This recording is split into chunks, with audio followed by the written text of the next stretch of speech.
The war between Russia and Ukraine continues with all its violence in the first days of the new year. On New Year's Eve, while there were New Year's celebrations all over the world, there were continuous explosions in the occupied regions. The Donbas region welcomed the year 2023 with clashes. The clashes continue in Donetsk and Luhansk regions. Russian troops have been heading towards the Donbas region for the last few weeks, but the successful offensive of the Ukrainian army caused many Russian troops to withdraw from this region. Russia suffered heavy losses in Donbas, where the war intensified. The Ukrainian army's defensive offensive continues. The Ukrainian army is actively fighting against the invaders on the fronts in the eastern regions. Operations in this region have been stepped up, and the Ukrainian army, like the Russian army, is concentrating on Donbas. Because this region is critical for the occupation, the Russian army aims to penetrate into Ukraine through this region, but the Ukrainian army continues to disrupt all the plans of the Russian army. Another plan of the Russian army was foiled on New Year's Eve. Russia was planning a new operation hours before the New Year. This operation was to be carried out from the places determined in the Luhansk region. The places where the operation was to be carried out were the cities of Stelmakivka, Ploshchanka, and Bilohorivka in the Luhansk region. Minutes before New Year's Eve, the Russian army was ready for action, but there was an unexpected development. The Ukrainian army knew about this operation. The fronts, bases, and operational command centers of Russian troops in these regions were identified.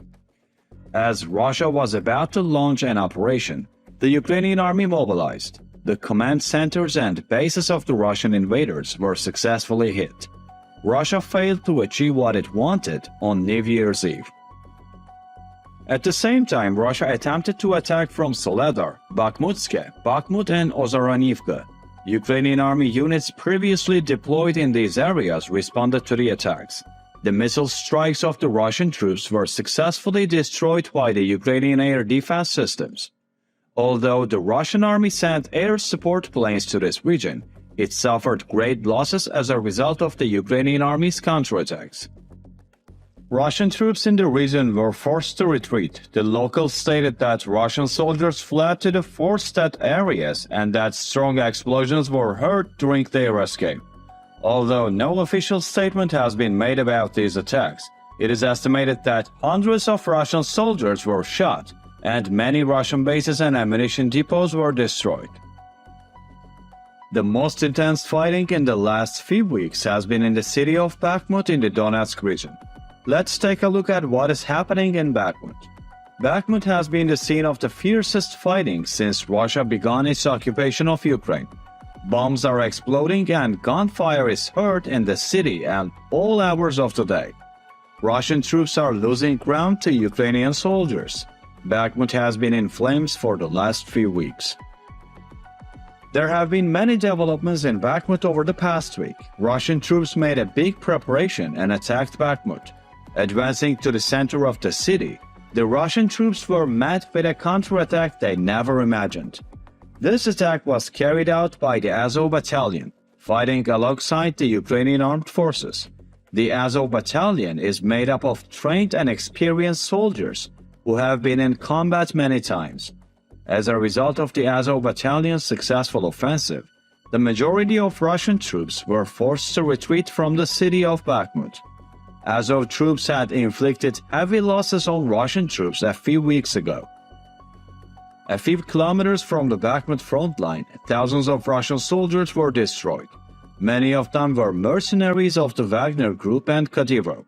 As of today, Russian troops have largely withdrawn from eastern Ukraine. Russia has been forced to withdraw many of its troops from the occupied territories. Donetsk and Luhansk regions are among the most important ones. But why is Russia withdrawing its troops from the occupied territory so quickly? There are many reasons for this. First, the successful offensives of the Ukrainian army are causing Russia to withdraw. The second reason is that Russia's shortage of troops and ammunition is increasing day by day. Another important reason is that Russia is under sanctions from Western and European countries. Russia has been subjected to the most sanctions in the history of the world. For this reason, it is experiencing economic problems and cannot replenish ammunition. Ukraine continues its successful operations against Russia, which has suffered many losses throughout the war.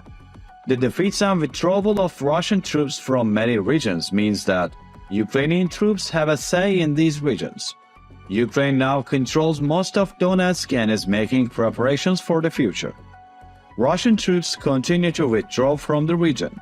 Putin was aiming to seize Donetsk through Bakhmut.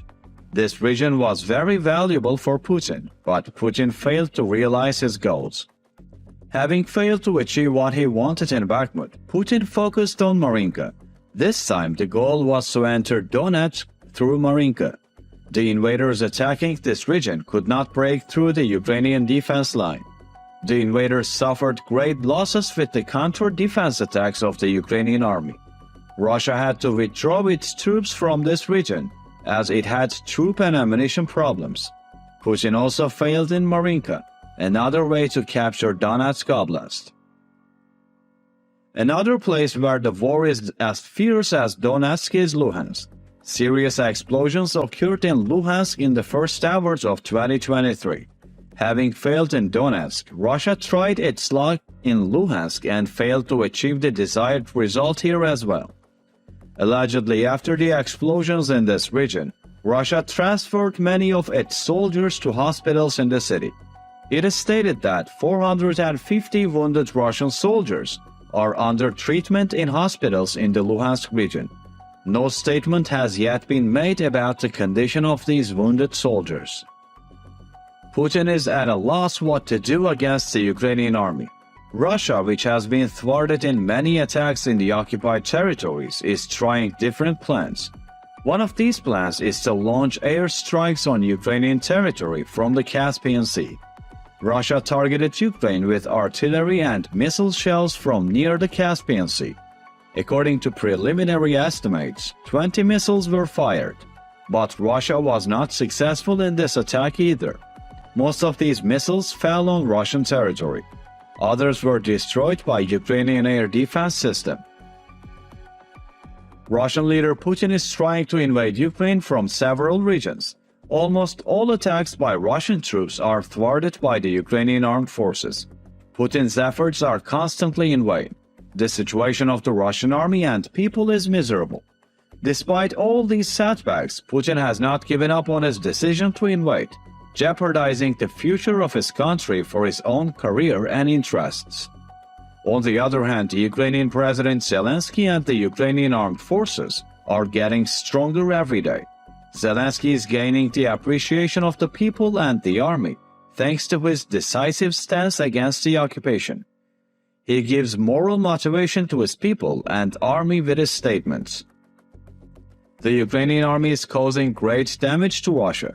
Russia has lost more than 50% of the territory it occupied from the beginning of the war until today.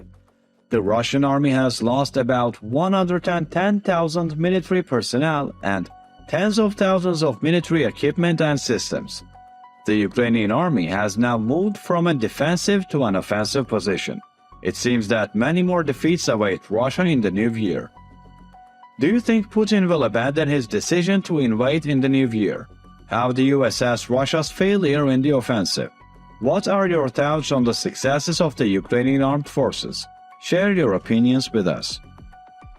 As Anchor Daily News family, we continue to share with you all the hot developments in the Russia-Ukraine war.